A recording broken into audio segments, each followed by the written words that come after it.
So we're taking different water samples across the seas where the wastewaters are and to check if it has an impact on the microbial, the microbial communities. When I went to La Rochelle University, I also did studies on different kinds of products from marine organisms. And I did graduate research intern in CCMAR in Portugal, where I was doing LCMS more on chromatography and mass spec of microplastics in food, especially in seafoods. Because currently, right now, like there's a lot of like microplastics with us, right? And we have to quantify them because later on it will have a huge impact, um, not just in our health but across different communities. And it's not currently being monitored by different kinds of like techniques. So we're creating a new technique, trying to develop a new one. I did also some research in Ghent University, more molecular biology relating to immunosugar production using different microorganisms. And well, the other one is like assessment panels, where it's not really like work, it's more of like research studies where I give comments on different proposals. And currently right now I'm a graduate research intern in France. You can see can you see this one, like the highlighter, right? Yeah.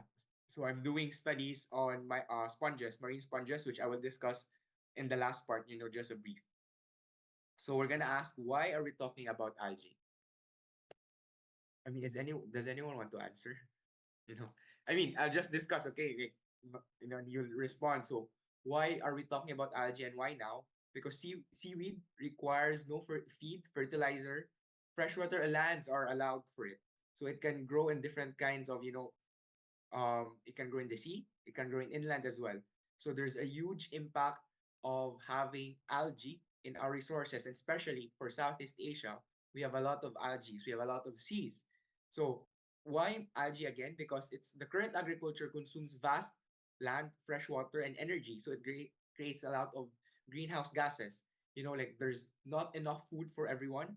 As in 2050, there's an increase of 10 billion population, which would mean an increase of 50 to 70% of wood production. This means greater hunger as well for people who have no access to different kinds of food. And so there's a huge opportunity for us to use algae. And why am I using algae again? Because in Southeast Asia, we have a lot of seas. And currently right now, if you will know, as I will be discussing later on, there's a high demand for studies of different kinds of algae, and even Europe is spending a lot of money for it. So the seaweeds has biomass. It's sustainable because we can grow not just in the sea, we can grow it inland, and there's sustainable crops as well. And it's palatable. In Southeast Asian culture, we've been eating seaweeds and algae for since early centuries.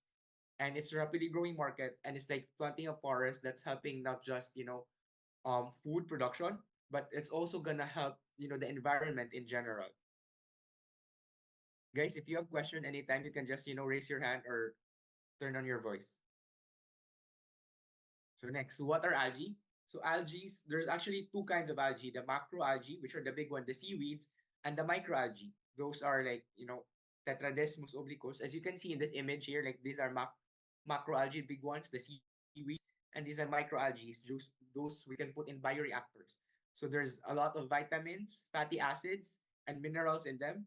And at the same time, it has like as discussed earlier, they can grow in different environments. They can grow in the seas, they can grow in lakes, even some of them, and we can have them in bioreactors. So there's a lot of there's noise outside. So there's actually like a lot of functions of microalgae in biomass, not just for food production, but also like in cosmetics. Give me a moment because there's a good.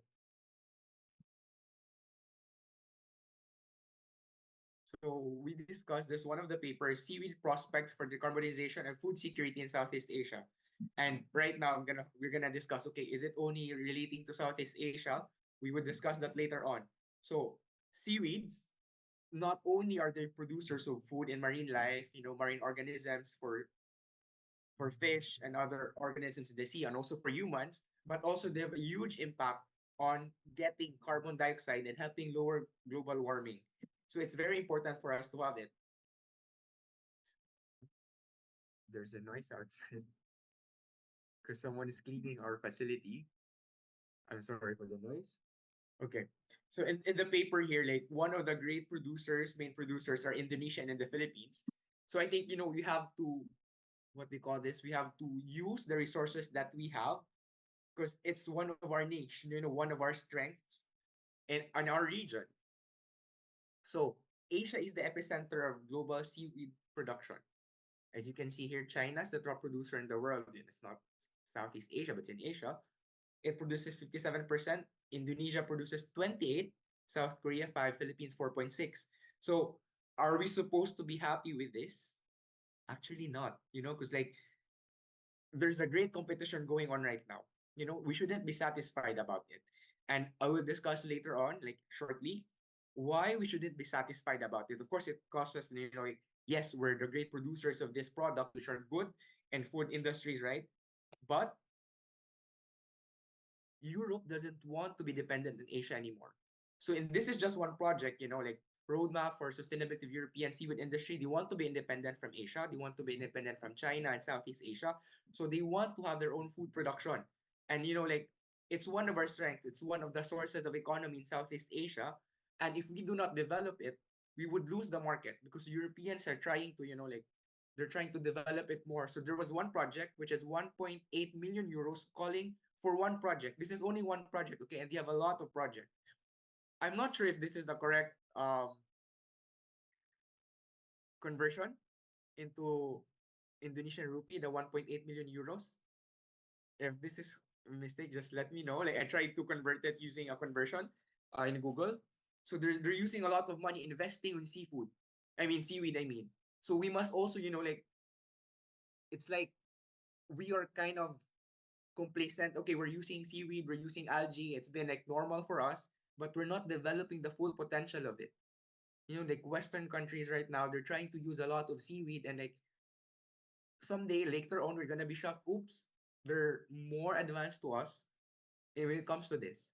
So I would like, like everyone, I would want people, especially in Southeast Asia, to develop studies in seaweeds, actually, because it's our strength. We've been using them for a lot of time. We have a lot of traditional knowledge of what it can be used. And it's like, a waste if other countries, other nations, which are not, like America, Northern America, and Europe, they're not natural producers of seaweeds or microalgae.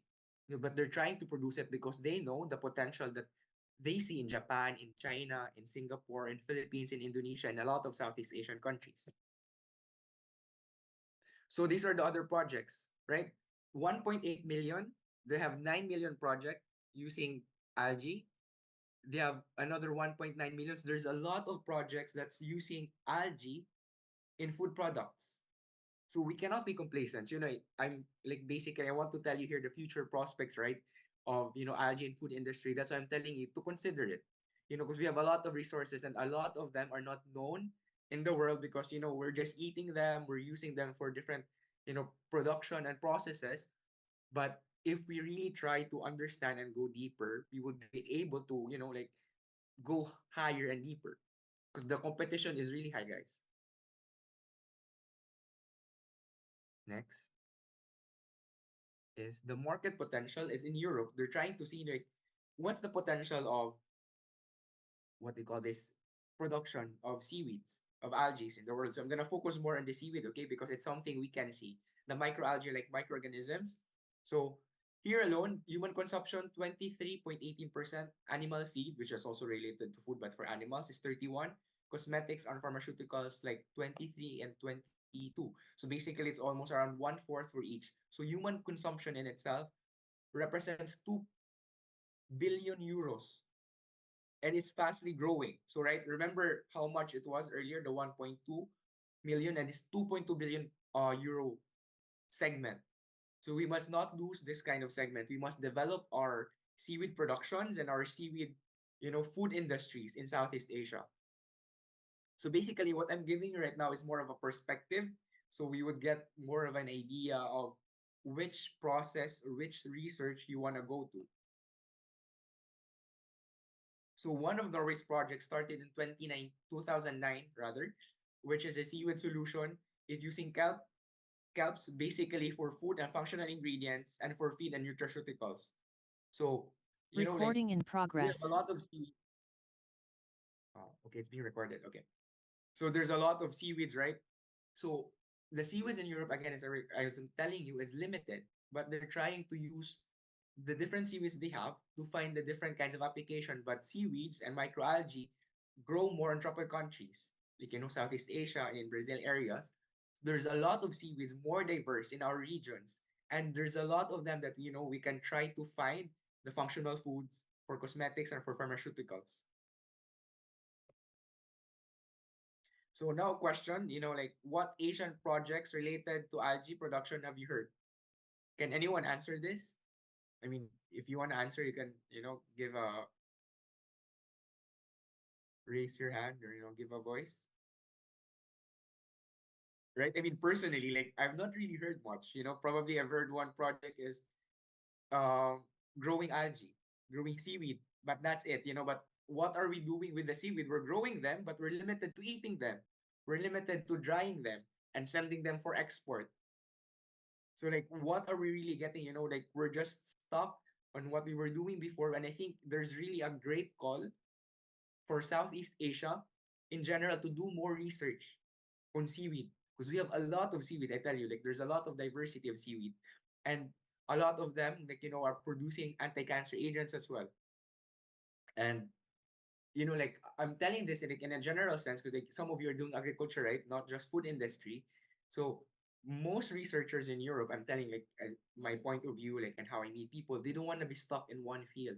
So for example, my professor is doing research on um weeds in agriculture, the pests, but he's also doing research on marine sponges. And they're doing research for food industry and they're doing research for health.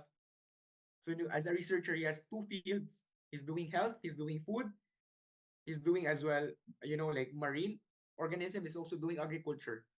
So like it's more of we should not limit ourselves in one particular field. I mean, it's good, of course, we have to have our own, specialty. But for us to be competitive, we must go to other, like other peripheries of our skills. So this one is an Asian from the Philippines, and in correlation with a project in US, like seaweed has been found, it's a research article, as a resilient food after nuclear war.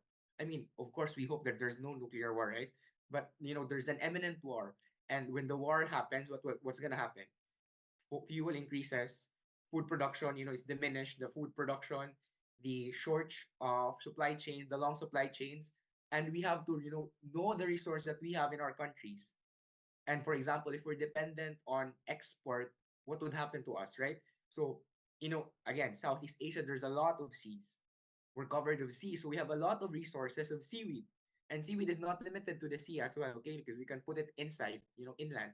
So I want you to consider if you really like this field, it's not just gonna help you in your research, you're gonna help the people, the farming communities, the fisherman communities. So you're helping build your nation if you really consider this.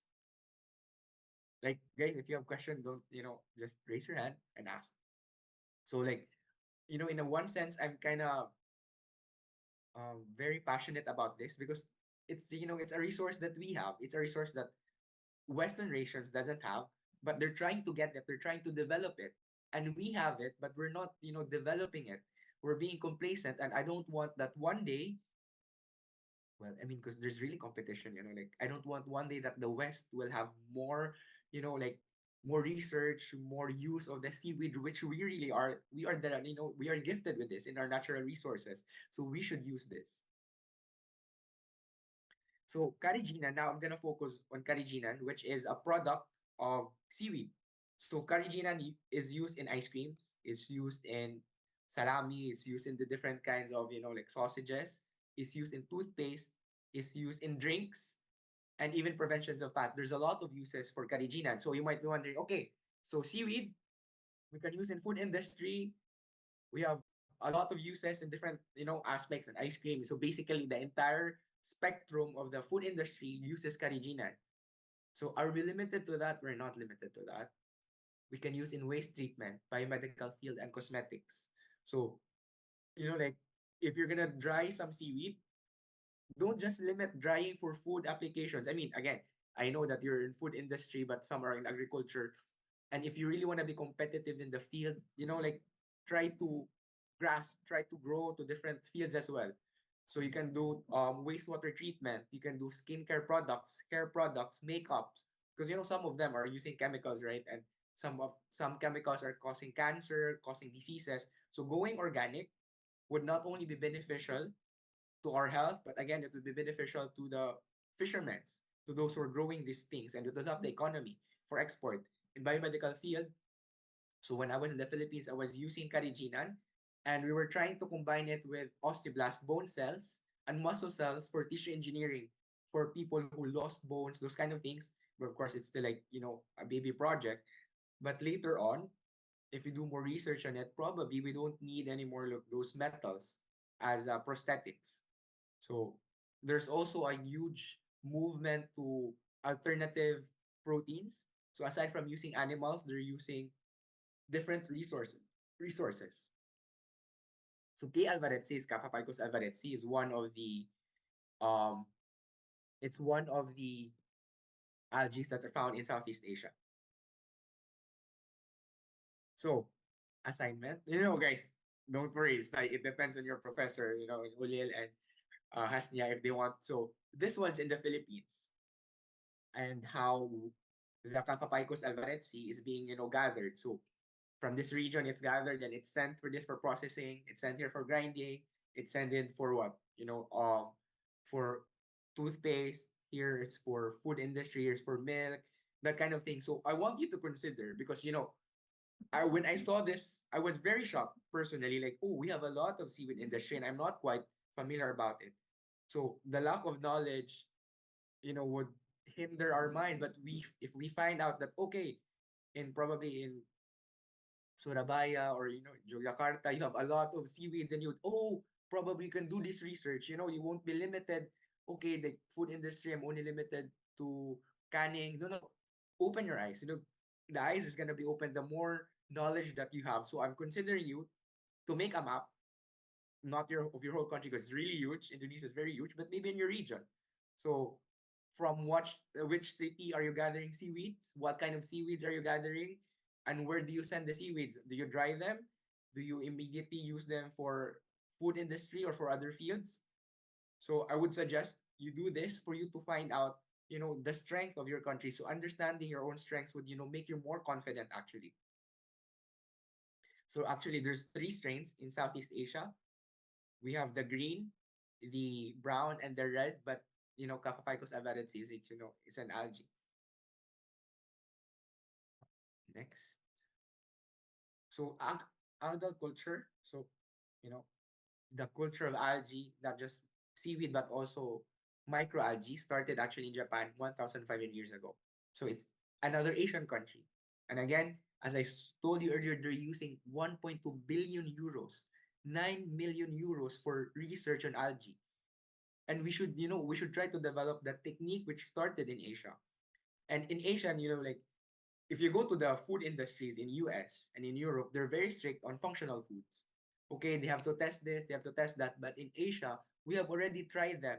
So there's not much a gap for us to try seaweed because we've been eating them ever since. In Western countries, they're just starting. We've been using them. I mean, we have the wakame, we have in South Korea, in the Philippines, probably Indonesia as well. Of course, you've been eating seaweeds, right? I guess so. So it's not difficult for us to market seaweed because we've been using them. So, like I would suggest that you really try to consider using seaweeds. So I would like to ask you to check the image. Let me drink first a little.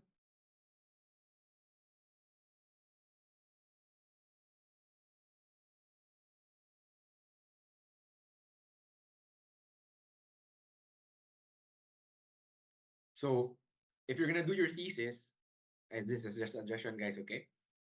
You can do this part, food safety concerning heavy metals in seaweeds. You can do consumer acceptance. You can do iodine content tests, clear labeling, these kinds of research are something that we can do in an immediate sense because we have immediate access to the seaweeds. So in food safety, there are heavy metals because some of them, again, as mentioned earlier, are helping in bioremediation. So if we do food safety tests how much cadmium they have, mercury, and everything, we would also know the other possible uses of seaweed aside from food, and we can use them, you can market them.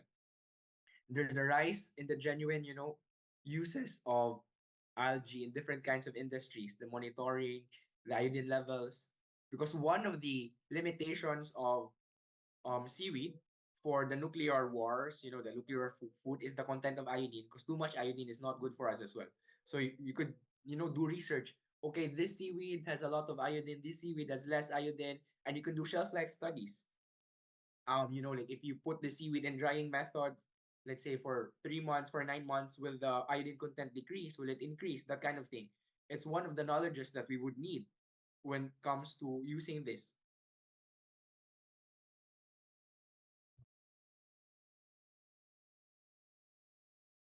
So I'm gonna focus a little, just gonna give you a brief of Cafaphycos alvaretsi because it's very common in Southeast Asia again. So to just give you an idea, I'm not sure if it's a dog, guys, or so Cafaphycos alvaretsi, it's a seaweed that is very common in Southeast Asia. It's known as cotoni or alximos. So their branch talus, I'm not gonna discuss in the detail the biology of it, but it's growing in our waters. And as I told you, they're producers of carrageenan, and carrageenan is used where again? In toothpaste, in salami, in drinks, and in different kinds of products. So if we utilize this species very well, we try to grow them inland as well, we would really have, a lot of market. So this is one of the things I did in class. One of my classes, like before, was I used R to program. So there's a lot of data in GBIF. So GBIF is a database where people, researchers, mostly marine divers, marine scientists, they put, okay, the seaweed is found here, the seaweed is found there. So in GBIF, if you want to find any seaweed, you can go to GBIF and you would know the distribution. Then you can progress it in R. So I program in R, and these were the distributions of Cafaphycos alvaretsi alone. Okay, this is only Cafaphycos. Again, there's a lot of seaweeds in Southeast Asia. So I would imagine that whites, the seas would be filled with a lot of different dots, so different microorganisms, different seaweeds as well. And this is the heat maps. This is just basically the same, but in the heat map process. So you can see in that Indonesia, Philippines, Malaysia are really strong producers and growers of this seaweed by natural resource. So not by human products. It just grows in the sea. And then there's a thing that we can grow them actually. I think I'm speaking too fast, right? If I'm speaking too fast, let me know so I can slow down. And here, so I have a question. Are we to rely on seaweed and macroalgae on the seas alone? The answer is no, actually. Here. So paying attention on the safety of global edible seaweed after discharge from nuclear contaminated waters from Japan. So if this happens, export would decrease. Because like the Western, like people in the West, in US, in Europe, they say, the seaweeds in Asia are contaminated, so they wouldn't want to have it. So what do? We can do research on inland algae. It could be one of your studies, like does inland algae this produce the same, iodine content? Do they have the same protein as to those in the sea? So that's one of the studies you can do in your research actually. And you can do on one algae, another group with another algae. So there's really a lot of information that we can have. And in food, like in agriculture and in food, you can also do research on different methods of inland algae. When I say inland, what do I mean? It's growing the algae not on the sea, but inside the land. So we can make your own ponds and make these grow. And I really tell you this, like again, like, the seaweed industry is really gonna grow, guys. And it's really gonna grow. And like if we do not develop this, we would be defeated in a sense. So I would suggest you consider this. Because we're not supposed to be limited again. Okay, we're not supposed to be limited by the sea. So consider making your own ponds of algae. So the one final hurdle is the drying, because usually the algae, once it's gathered, it's gonna be dry. So aside from drying, aside from drying, you can exactly directly to food. So there's the optimal content. But we can do more studies in the drying process. So there's different kinds of drying. For a while. Mac, quiet. I'm sorry for my dog. So anyway, so we can do research as well on the different drying process. So we can do just this normal drying, and there's also those that are used in industry. And we can check the difference because the different drying processes have different impacts on the proteins and the vitamins. We all know that. So we can also do research on this.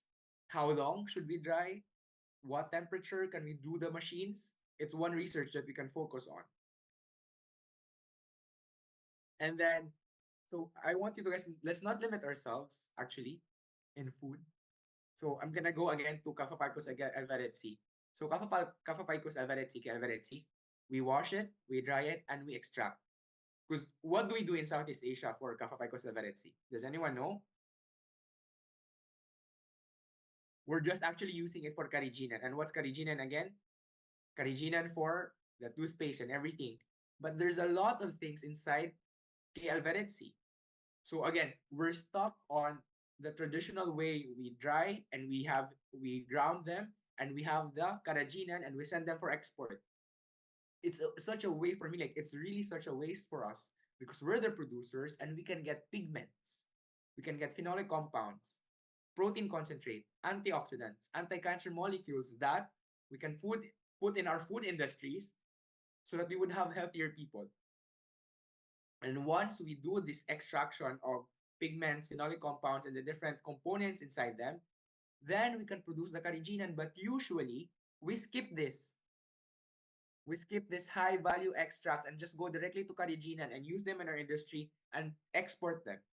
So there's a lot of things that we could have done with our seaweed that we have not done.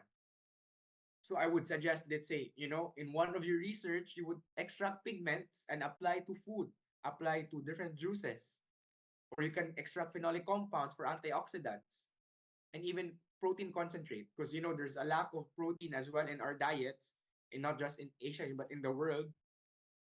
We can try to check how much protein this seaweed have in comparison to another. And cancer molecules, there's currently one, but it's not from seaweed usually. It's usually from sponges as well that they produce anti-cancer molecules, but we can check because some of them has. And we may not be able to get a lot, but we can find, okay, once we have the structure, we can synthesize it chemically to produce anti-cancer pigment. And I would say also, aside from carrageenan, again, we can do, we can get ethanol, we can get other different kinds of acid from our different seaweeds. So guys, consider this research line, okay? And I'm showing you one of the papers we made with our professor. Industrial application of aquatic biomass and waste, sustainable bioplastic, cosmetics, and textiles. So I'm telling, do not limit ourselves in food. Yes, guys, food is my base. Without food industry, I wouldn't be where I'm in my research right now. But I'm telling you, it's like, yes, food is important, but we go to other fields. But you're still in food. You get the phenolic compounds, pigments in food, but we try to apply them in bioplastic and cosmetics as well. We try to apply them in pharmaceutical. We try to apply them in textiles. So when we have research, we have a lot of research output. Especially this is important if you want to become a professor or an academician. You would need to have a lot of outputs, right? You have a lot of publications. So do not limit yourselves on food. And there's a lot of different kinds of things. So for example, as well, in the extraction methods, you can use different kinds of extraction: solid liquid extraction, liquid extraction, maceration. You can do microwave assisted extraction, and that's another research in itself. You can study different kinds of filtration and different kinds of hydrolysis. So there's a lot of research in algae. And we have a lot of algae again in Southeast Asia, which would help the economy of our countries.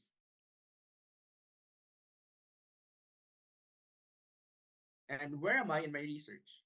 So currently my research right now, so um, I'm not doing algae. I'm doing marine sponges, which is still a lot in Southeast Asia. So I'm asking you to consider the seas, okay? So currently, one of the anti-cancer treatment that was found in Europe was from a sponge, and it has anti-cancer treatment, and they're trying to patent, and some of them, one of them has been patented already, has been used, and they only have few algae, few sponges, and we have a lot. So I'm telling you, there's really a lot of possibilities for us. So what I'm doing is I'm doing extraction. I have 46 different sponges from Wallis Island, which is from the Pacific, right? It's like Europe goes to the Pacific to get organisms and bring back to Europe to study. We have a lot. It's very near to us. We don't have to travel, unlike them that they have to travel from Europe to the Pacific. So we can try to consider this. The extract, once we extract the different sponges, I used 46 sponges again, and we can do data acquisition. What is data acquisition? We're using here chromatography, HPLC MS, Orbitrap MS, time of flight MS, so different kinds of chromatography combined with mass spectroscopy. Because mass spec is very important. So it's a skill also I would encourage you to learn, because you will not, because mass spec is used a lot, not just in food industry. Okay, it's used in different food industry, but if you're quite competent in it, you can use it in different field as well, in agriculture, in environmental studies, in health studies, in natural products. Then once I got the chromatography, here in the top is the different chromatograms. Here I have the mass specs. I'm trying to check the fragmentation. We can use MZMine. MZMine is it's a software where we can do data processing. Once we process the data, we can do chemometrics. It's a chemical analysis. You can use metabo-analyst. Then we would have here different kinds. We'd have heat maps. You would have dendrogram. We have principal component analysis. You have PLSDA. And once we have this, we can do molecular network. And what's a molecular network? So I'm going more into the scientific part. I mean, just to give you a brief of what I've been doing for my current research now. So let's say, I want you to consider this, okay? Like the yellow, the gray, and the light green are different sponges. And let's say, oh, this sponge, the 605, this is the mass spec value. Oh, this one is anti-cancer treatment. And it's found in sponge 1, sponge A. Let's say sponge A. But if you see the network, it's sharing with sponge B and C. So we can say surely that B and C also produces the same anti-cancer compound.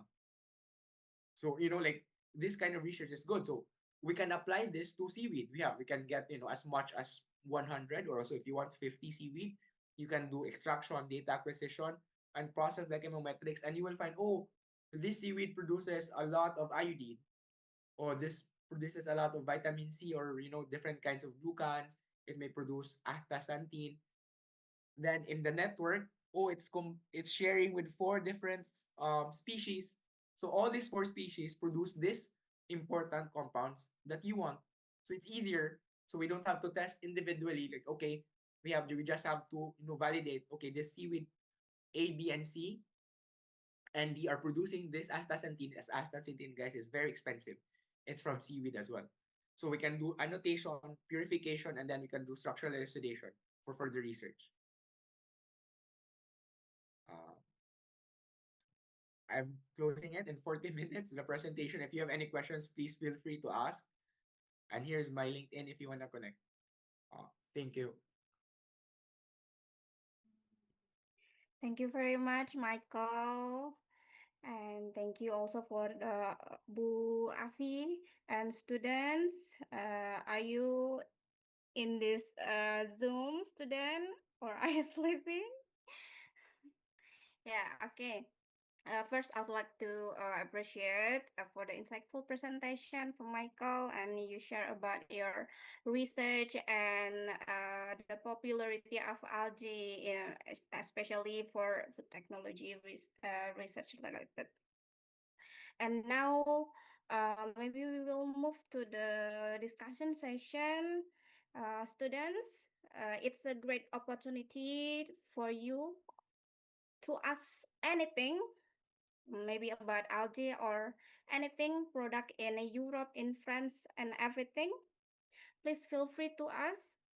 And if you have a question, please use raise hand feature and open your mic and your camera. Yes. Do you have question, students?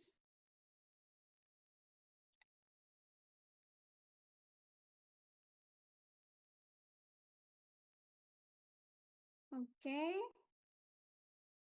Is there anyone want to ask? Maybe for me first, I will start with the first question. I would like to know uh the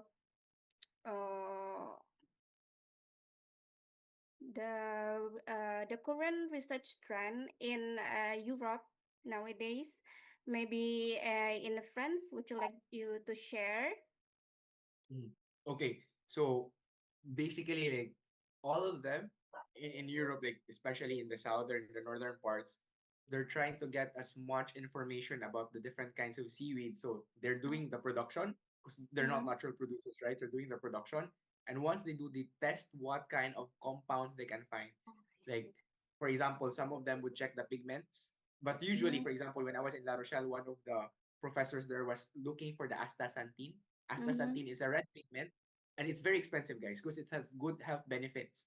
So some of them are also checking the different other compounds that have not been identified before, and they're checking the impact on the health. They're checking the um, antioxidant content, the DPPH, FRAP, do those different kind of antioxidant tests, and they're doing the chromatography of it. So basically, most of the studies in France that I know are looking for the pigments and looking for different compounds that can be used in food and in health purposes.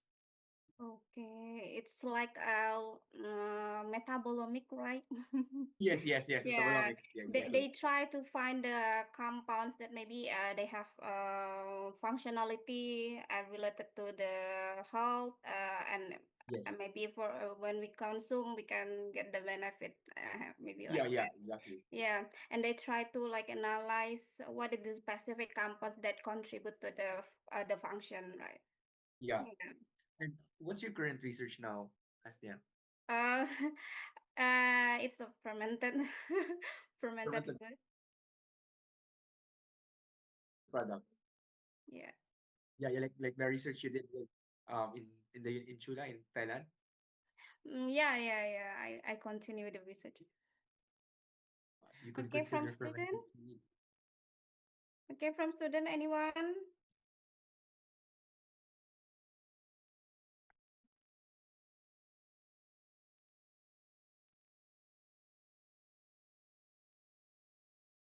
Guys, Okay, did I speak too once fast? please open your Okay. mic.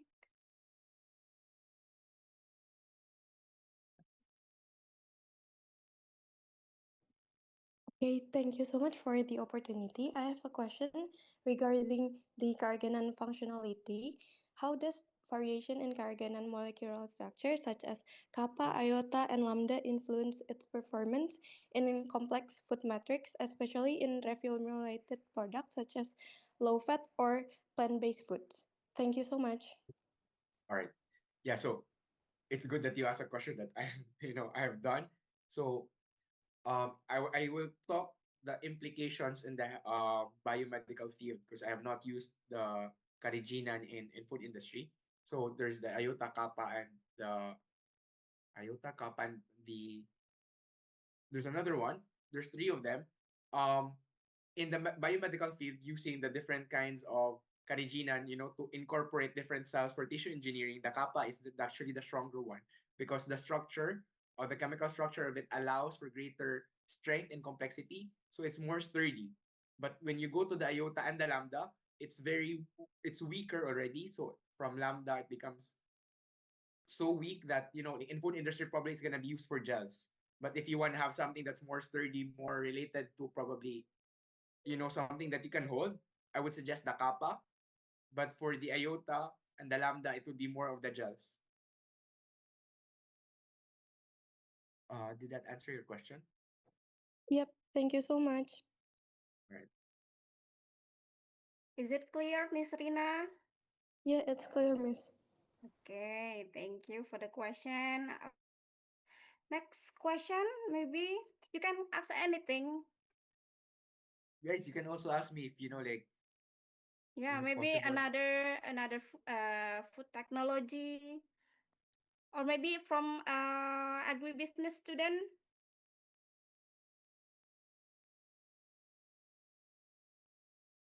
Okay. Okay, for the algae, can we say it's a future food now? Ah, how do we consider this? It's more like the algae in itself. It's something that we have been using, right? Like even in Africa, actually, there's some of them are using algae even since before, together with in the all of East Asia. What they Mhm. would say probably would they consider something future food? It's probably a new species of algae that we haven't tried. They can consider a future food. And for example, there's this specific algae or macro or micro that has a new functionality, a new component that has not been identified before. They would consider it as a future food. But in a personal sense, I would consider there's a chance that it's really gonna be, a future food in the sense that when the market grows in a, bigger, the Mhm. population increase, there's a need to use algae as a source of food. It will become a necessity. Yeah. Because it grows fast and it has nutrients in itself. Okay. How about in the market, the application of algae, maybe in the France? Yeah, actually, there's one study actually like that's been used for the skin as well. They have a lot of like even in Spain, because there was a company Mediterranean algae, I guess, that they're using it for hairspray, shampoos. They're using it for skin Oh. products. Yeah, Mm-hmm. so I mean, people, for example, in the agribusiness, they can really consider using algae Mm-hmm. and they would apply it in different products. They consider making your own shampoos, making the facial products. Some of them are using anti acne. There's really a wide application that's not related to health because if we go to health or food, there might be barriers, right, from the regulation. But if we go to skincare products, it's easier and there's a lot of applications. I mean, they could consider it to sell algae actually. Like they're gonna process it and they can sell the products as well actually. Yeah, thank you. Thank you so much. And maybe I would like to know your suggestion for our student. They are undergraduate student.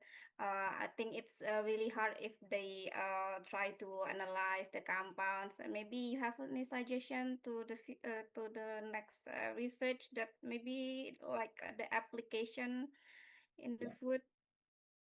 So yeah, because I get it. Like it's really difficult, for us Mm-hmm. to like even in the Philippines, difficult to get as well, like to understand the compounds because our machines are Mm-hmm. limited because of the Yeah. budget.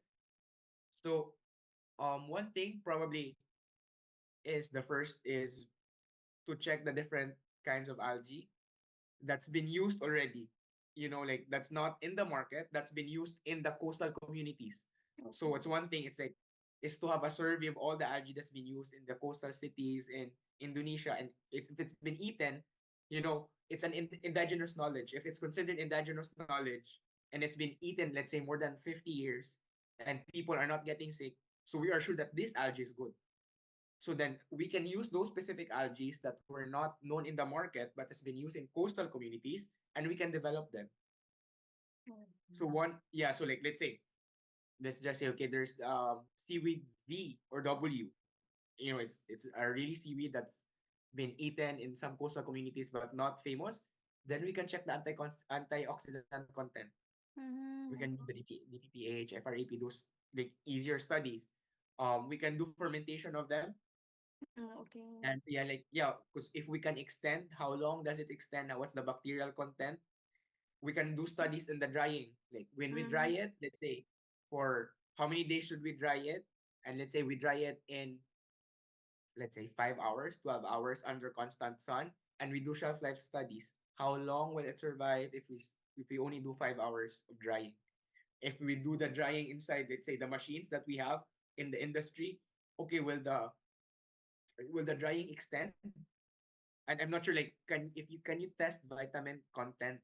Is Mm-hmm. it easy in your university to do vitamin content analysis? Vitamin content, yeah, it's possible.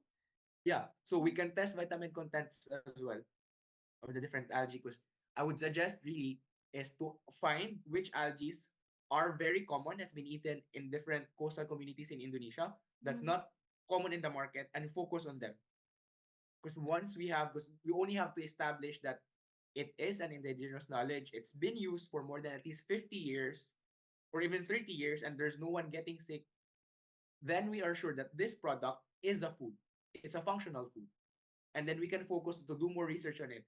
How can we integrate it into the yogurts? Can we integrate it into our drinks? Can we integrate it Mhm. into, let's say, our meat? And what happens to the meat, to the drinks? Will the shelf life increase? Will the antioxidant increase? That kind of thing. And aside from as a research for publication, and if it's proven, they can do their own business for it. Okay, thank you very much for the suggestion. Student, don't forget to note, write the suggestion. It's a great idea for your research for the next semester. Maybe it's too early, but don't forget, try to develop your ideas.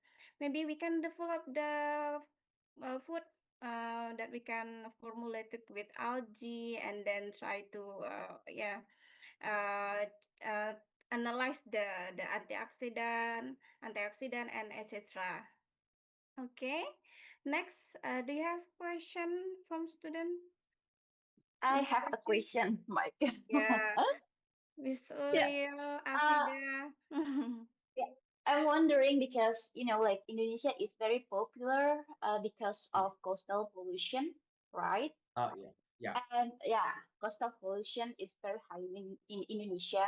And the risk of heavy metal accumulation in seaweed also we know. So what I want to ask is what strategies can be implemented to ensure, for example, the carrageenan that is used in food application meets safety standards without compromising its functional properties. Okay.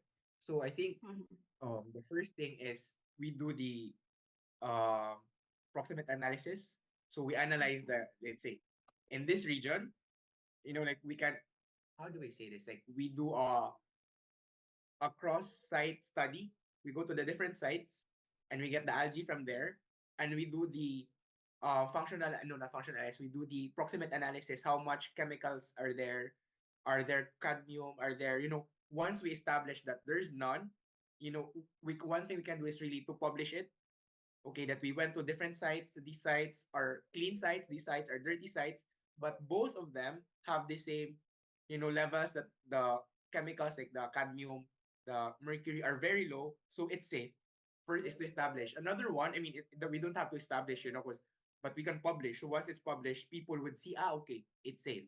Second is to consider inland production, because seaweed can be produced inland. Let's say you put into lakes, which are clean, which are protected areas, or you can make your own ponds. So that's another strategy. And okay, so now the consideration is like, okay, it's a pond, so it's different from the sea. It might have different functionality. Then we can do functional tests.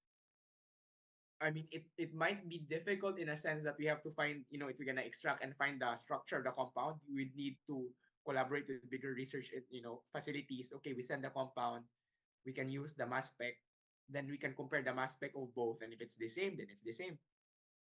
Another one would probably be, how do you say this? If we're focused more on the carrageenan, no, like we can do like inland as well, but we're using the seawaters from cleaner areas. So I mean, yeah, that kind of thing is, it's more like, it's more intensive on how we grow, because we would get um the seawater from clean areas and put it into like a pond that's still using the same salt water. But yeah, I would suggest really the first one is to do site analysis. Different sites, okay, different sites, but they have, one is very clean, one is not so clean. But when we do the test of the algae, the seaweed, there's low content, both have the same content. Then we dry them to be sure, and study also the content of the dried algae, and then we crush the algae, the powdered, and we test again the powdered. And in those three processes, it's the same. Then we can say, okay, it's safe. But it's not just like one species are very good in accumulation, some of them are not. That's also one strategy to check which organisms, which species are good with bioaccumulation, which are not. If it's good with bioaccumulation, then we can shift, like, okay, it's a problem for food industry, but it's not a problem for environmental studies. So we can shift, okay, it's good for environmental studies, then I will use the seaweed to accumulate all the cadmium, all the lead in this area using this specific seaweed, so it would become clean. So now the problem in food becomes a solution in the environmental studies. Right? So like I think that's one strategy, like it's a problem in food because it accumulates, but it's good for the environment because it's gonna get the waste, the chemicals. So I'm gonna use this instead to get all the waste to that, to ensure that the waters are clean. Yeah, thank you, Mike. Okay, Uh, another Uh, question from Rifki. Please, you can open your mic. Thank you for the opportunity. I have a question. Can carrageenan actually be processed at a small home scale, or does it really need expensive industrial or lab facilities? And what are the biggest challenge if someone wants to process seaweed into carrageenan on a small scale? Is it still effective or not? Thank well, you. yeah, okay. So I think if you want to process carrageenan, actually, it's I don't know, like the government regulations, but let's say if you wanna make your own carrageenan, as probably you need to have at least in the laboratory to work in the university level. You don't have to work with the industry. You can work in the university because you have the chemicals needed for for cleaning, for drying some extractions. And yes, it can be used because I mean the concern that Ulil says was the safety, right? The chemical content. Because if you want to do it at home, it's fine. You're just gonna dry it, you're gonna crush it, and you can actually have like that, not the pure carrageenan, but you can have the powdered one that has the carrageenan. So you can apply it in your foods. But you have to test for safety the microbiological and the chemical safety. Microbiological, so you need a laboratory in your university to check micro, and the next one is to check the contents of metals. So I guess you would really need to have at least the university as a collaborator. If not, I mean, because you don't need the industry. I'm telling you, you don't need. You just need to verify those two, and you're set to go.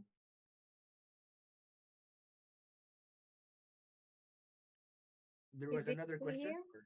Is it clear, Rifki, of you have another question? I think it's clear for me. Thank you.